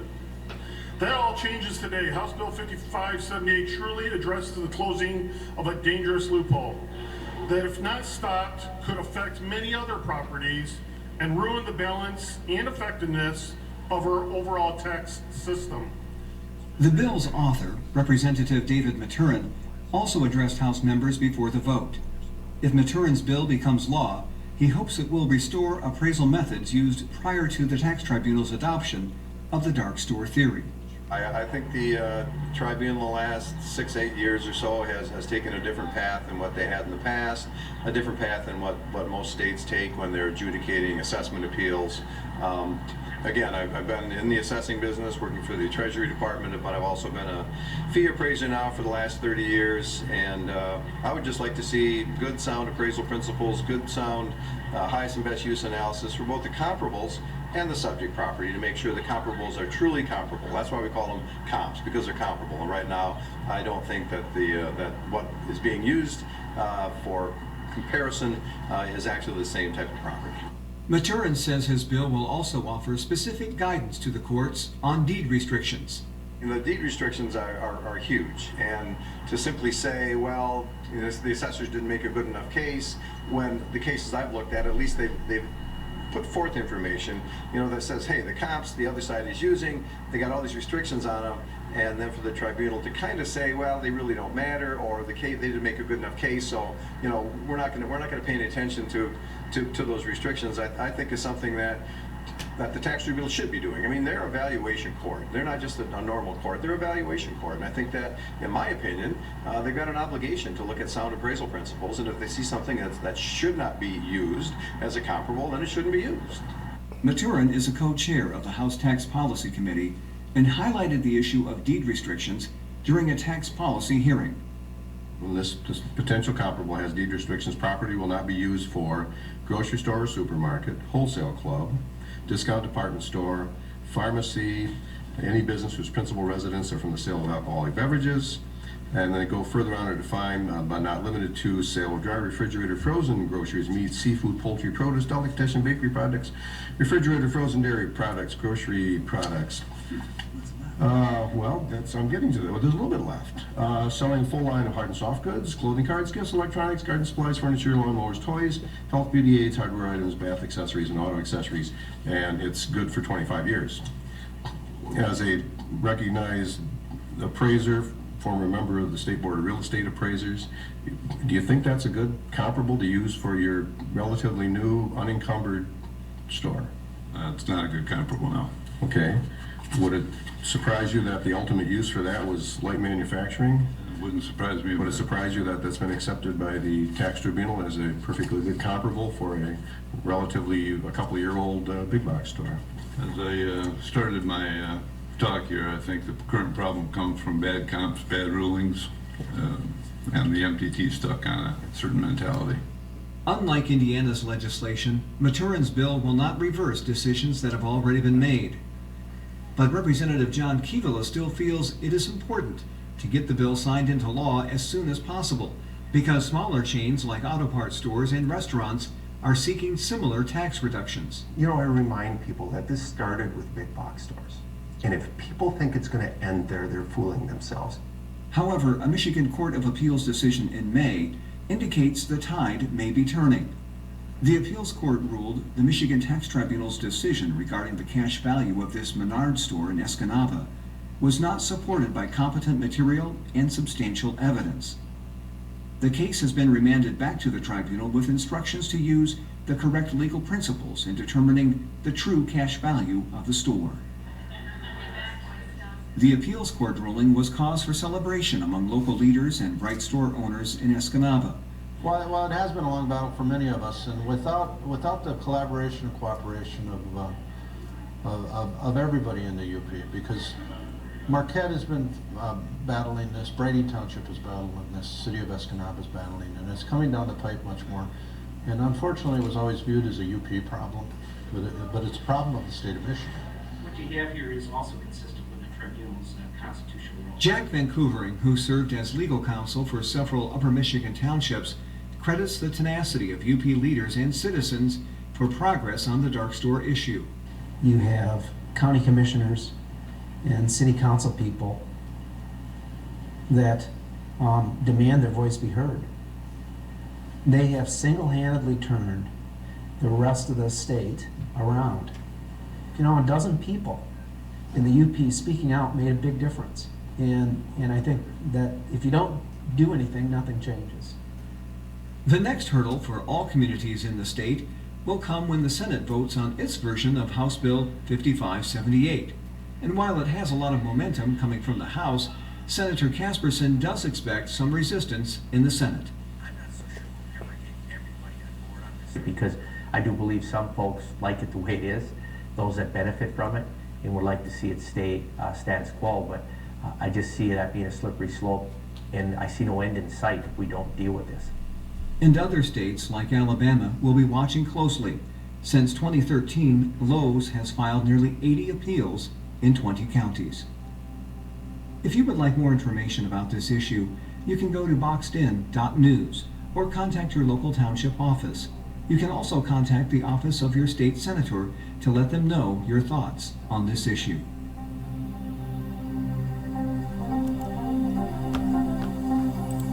Very comprehensive. That's good. That just explains it so well. You Very good. couldn't dispute Some any of of them that. haven't been through it like we have, and that too, so. Couple Well, they issues there too, where they say Marquette, it's Marquette Township that has the bigger issue, not specifically Marquette. And I heard him say that twice in there, and, you know, so, just, And it was kind of funny to see the superintendent, the then superintendent of public schools saying how important it was that this get changed so that it didn't have an impact, even though they are being made whole. Well, we went to the board, Marquette Area Public Schools Board, two of us trustees, to try to convince them to just write a letter. We weren't even looking for money or anything, just some kind of support, and they said, oh, absolutely not. We'll be made whole, we're fine, you know, don't worry about it. The problem was, on their student dollars, yes. Yes. But on their bonds, it was not. Yes. So they got hit there. Which is a renewal, I think you said in May, the schools I'll got. cover that coming up, yeah. Yeah. I just thought that was so well done and so. that's something that should be put on TV6, you know, some type of a Yeah. presentation by, I don't know, Yeah, maybe in the if Dwight would, program or something. yeah, something should be done with, maybe through Don Ryan or something. Maybe. His Sunday report. Jack Van Coovering did say something about change, and I was thinking of that when I was getting ready for this, and I found George Bernard Shaw, quote, "Progress is impossible without change, and those who cannot change their minds cannot change anything." So we've seen a little bit of change in Menards and Escanaba, and we've also seen Victoria Enyart go 180 degrees on her last tribunal judgment in Alma, I think it was. Can't remember now. Flat Rock, yes, thank you. Downstate. So, you know, this was done in 16, so that was 6 years after it had started. We started feeling it around 2009. So, I don't know. I'm just gonna try to keep you as up to date as I can on anything that involves the tribunal, because it's not going away. It may be shifting, but very slowly. Is that something that we could look at doing as far as the Ryan report and see if that's Yeah, something I that can- they would do? Check up. I did check multiple times with Northern, with Mr. Brady, and in fact, he said, when I told him we were gonna run this tonight, he said, let me know how it goes. And I said, it'll be on YouTube, people can look at it, our people, anybody can, you know, it doesn't have to be just our residents, because it affects the whole state. But he was kind of excited that we were gonna help display it, and said, do what you want with it, you know, feel free to run it, and, Dwight's a very nice guy. yeah, I don't know him, but I've known him for many years. from this. Yeah, we just had to make sure we had his blessing, because Yes. it's copyrighted material, Yeah, 'cause and it'll be on the internet. we didn't want to, you know, if it was copyrighted and such, we couldn't. Well, he did a great job with it. Very, very. Everybody involved with it. Yeah, I wasn't even aware of it. I knew that Randy had done an interview sometime back in then, because he told me that he was, and I didn't realize that it was this comprehensive. So. How long was that on? 20 minutes? 24 minutes. So I'll see. We have the material here, if anyone wants to, we can make a copy if anyone wants a copy. If you wanna look We at it were- again, too. We were blessed with that too. Dwight said if anyone wants a copy, they can have one. We paid, you know, for the this thing, so he said we can make a copy and distribute it if they wanted, someone wanted it. Hey, thanks for your patience on that. I No, felt it was great. pretty It was- important. Thank you for getting that for us. It was Good, thanks. very good. Okay, we don't have a planning commission update. They did not meet in January for multiple reasons, but they expect to meet February 9th. Rec committee, that was canceled tonight too. I think, yeah, that would be for the month. And events, the next one, you haven't met, but the next one will be the car show. Okay, just so we keep it up. Now, remember, folks out there in television land, if you're passionate about cars and you want to help with this event, feel free. You don't have to make a huge commitment. Get a hold of us here at the township. Call the manager. Call Pete LaRue. He's the chair of the events committee. And oh, you're not? He's the board rep, for sure. Yes, you're right. Pardon me. It's okay. Yep, you're just on everything. I just figured you were in charge. So anyway, if somebody does have a passion for wanting to help with that event, that would be awesome. That'll be in June. We lost our public. Do we have any emails? Nobody wants us, so we're good. Any announcements anybody wants to share? I do. Okay.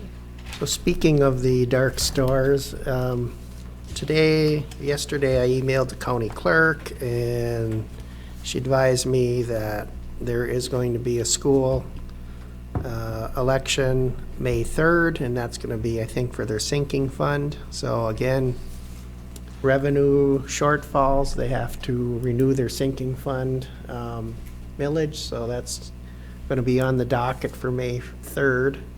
As of now, the county clerk still needs a resolution from their board, but she's expecting it soon because that deadline's coming very soon.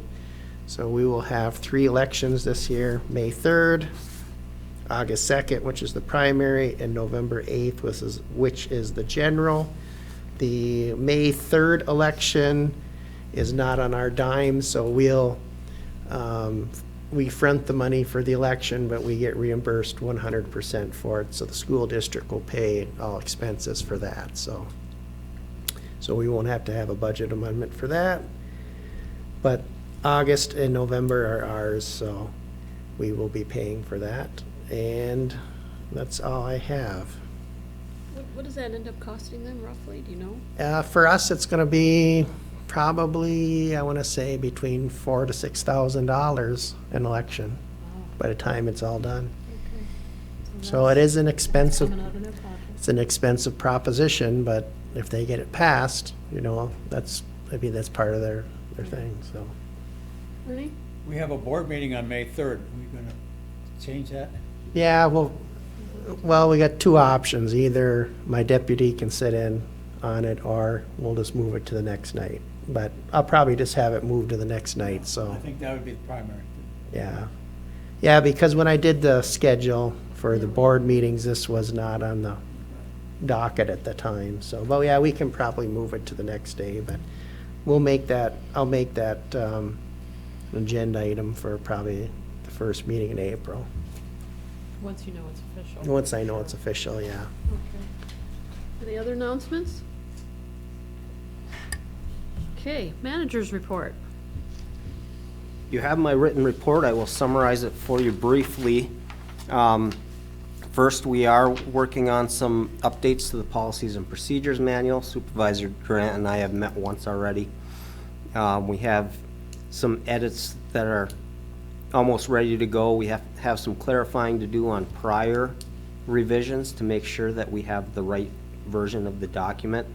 So we'll make sure that's correct first.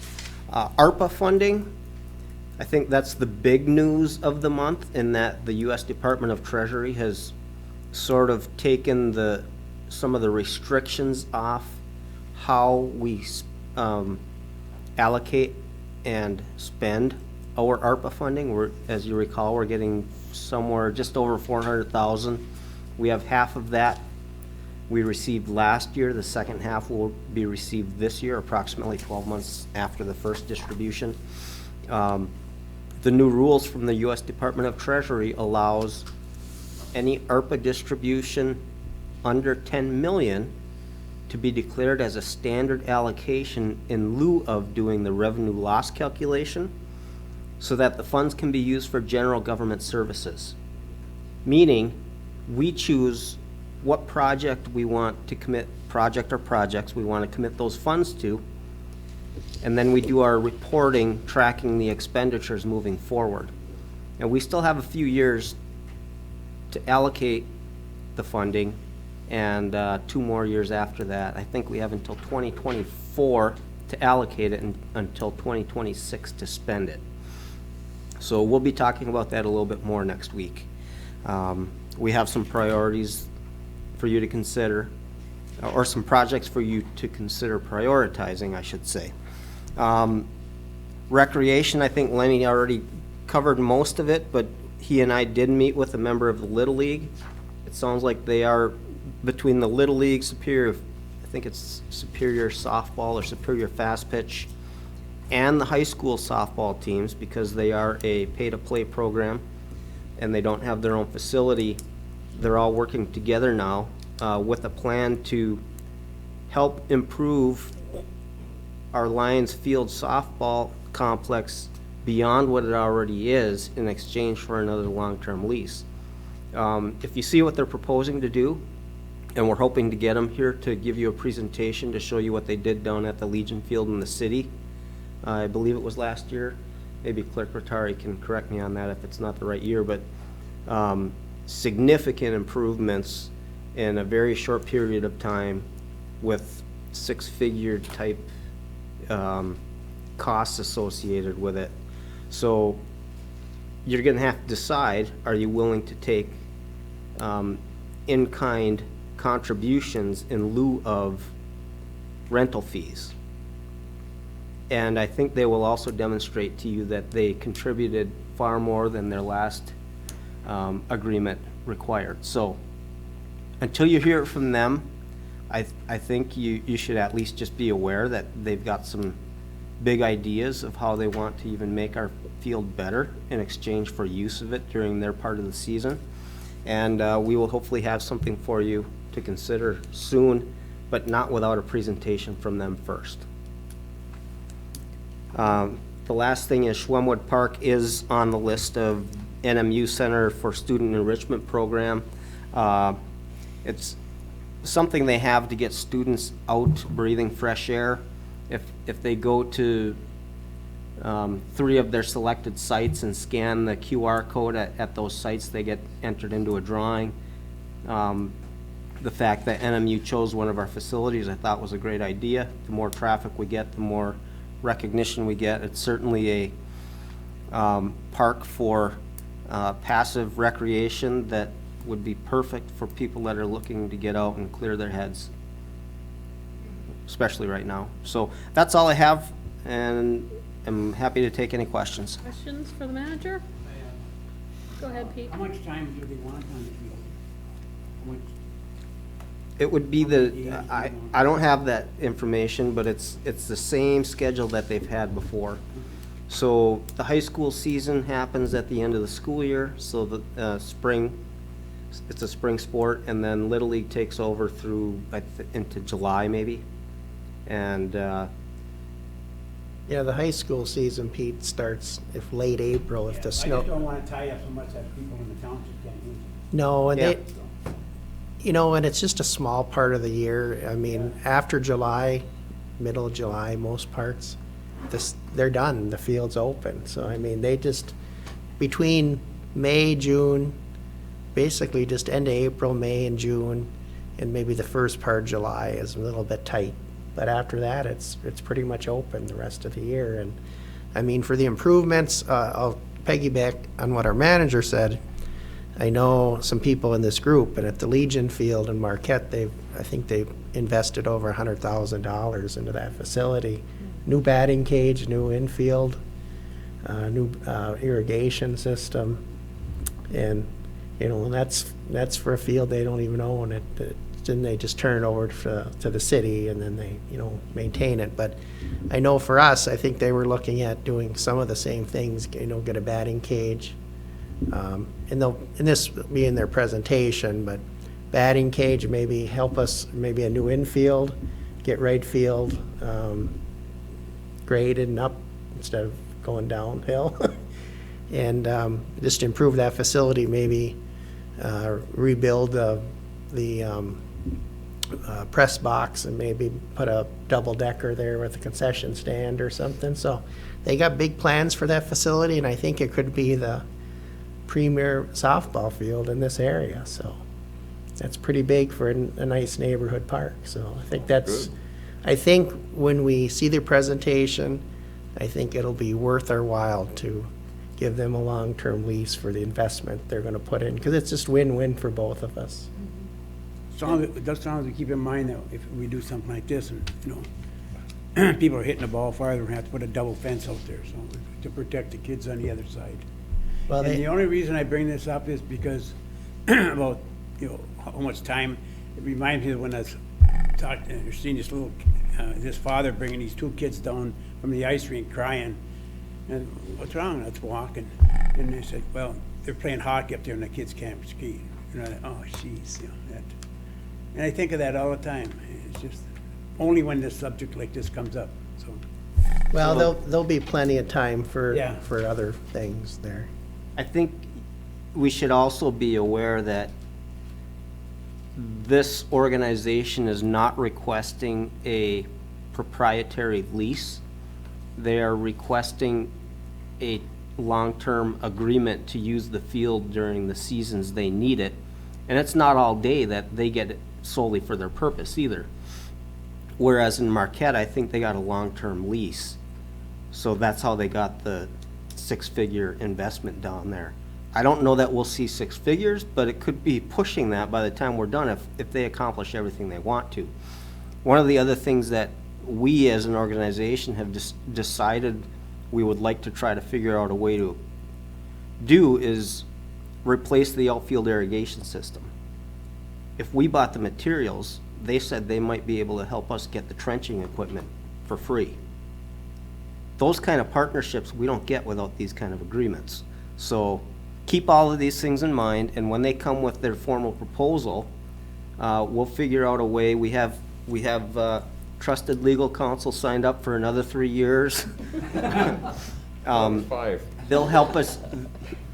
I'm sure Attorney Zappa will help us get this into a form that would be acceptable to you if we can come to terms on what they're proposing. And I think what they're proposing is a good deal for the facility and the taxpayers, because the taxpayers wouldn't be on the hook for it.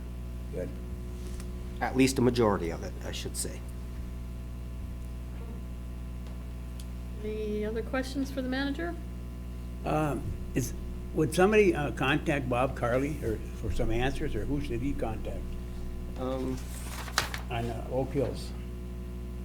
So, if we have contact information for him, I don't know specifically what kind of questions he's asking, but that was the whole point of scheduling a public information meeting, is to tell people where we're at, let them know what the preliminary opinion of probable cost is, and what that equates to per property, so that they can start saying, I'm out or I'm all in.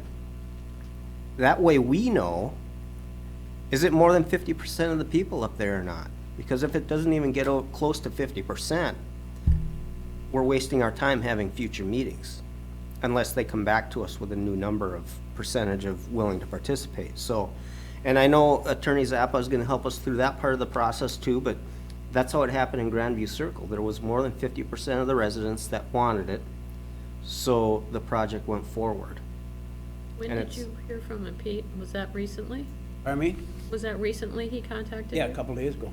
And I went over the part of telling him about if it's 50% and stuff like that. So they had the same problem years ago with the septic tanks, and all of a sudden nobody wanted to get on their septic tank, great, and all of a sudden one started failing, one after another. And I said, then they all wanted to sign up. I said, they went through infrastructure when they put the water and sewer, and if they didn't tap in, then it's gonna cost them more money later on. So, but no, I talked to some of the people and they're glad they did, so. But I'm just wondering if the thing fails up there, you know, 6 people with water up there and that's it. You know? I'm guessing if there's- he has property up there, he would have gotten the notice that Lenny said they contacted Yeah. everybody. If you get us his contact information, Lenny or I can reach out to him before the meeting, and each individual has their own concerns, of course, so until we know what their actual concerns are, I'd hate to guess what he really is after. I told him to suck it up. Anything else for the manager? Okay. Randy, if you want to review our motions? Okay, so the first motion was consent agenda, and that was approved as presented.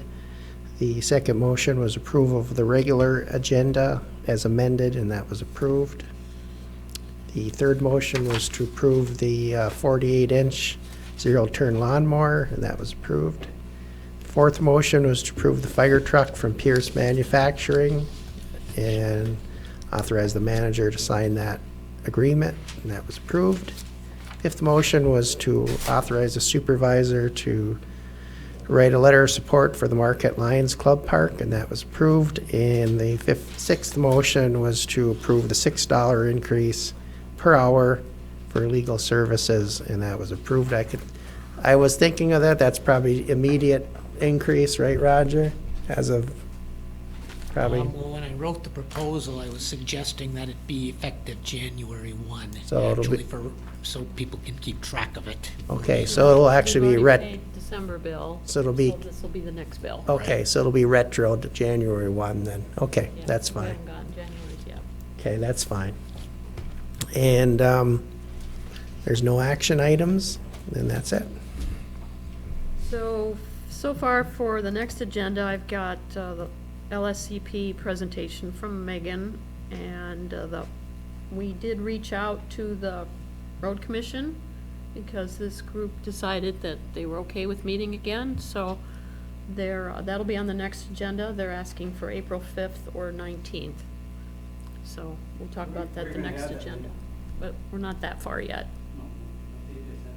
They just, I asked them about the dates first. No, I'm a little concerned about the closeness of that last night. We could have it here in the community room, Yeah, not a we can room. spread out. We were there last time we met. So that'll be on the next agenda. I may get some more information from her in the meantime. So that's all we have for so far. Any board member comments? Nothing? Okay. We're not gonna adjourn yet. Next meeting's February 1st, just so everybody knows, and then we need to go into a closed session. Yeah, so I'll make a motion, we go into closed session pursuant to MCL 15.268B for strategy negotiation sessions connected with negotiation of a collective bargaining agreement if either negotiating party requests a closed hearing. Support. Okay, 8:37. Oh, we gotta do a roll call vote first. Just writing the time down. Go ahead. Okay, so Clerk Rattari is yes. Trustee Marks? Yes. Trustee LaRue? Yes. Trustee Everson? Yes. Treasurer Johnson? Yes. And Supervisor Durant. Yes. And 8:37, we are into closed session. Motion carried, 6-0 and 1 absent.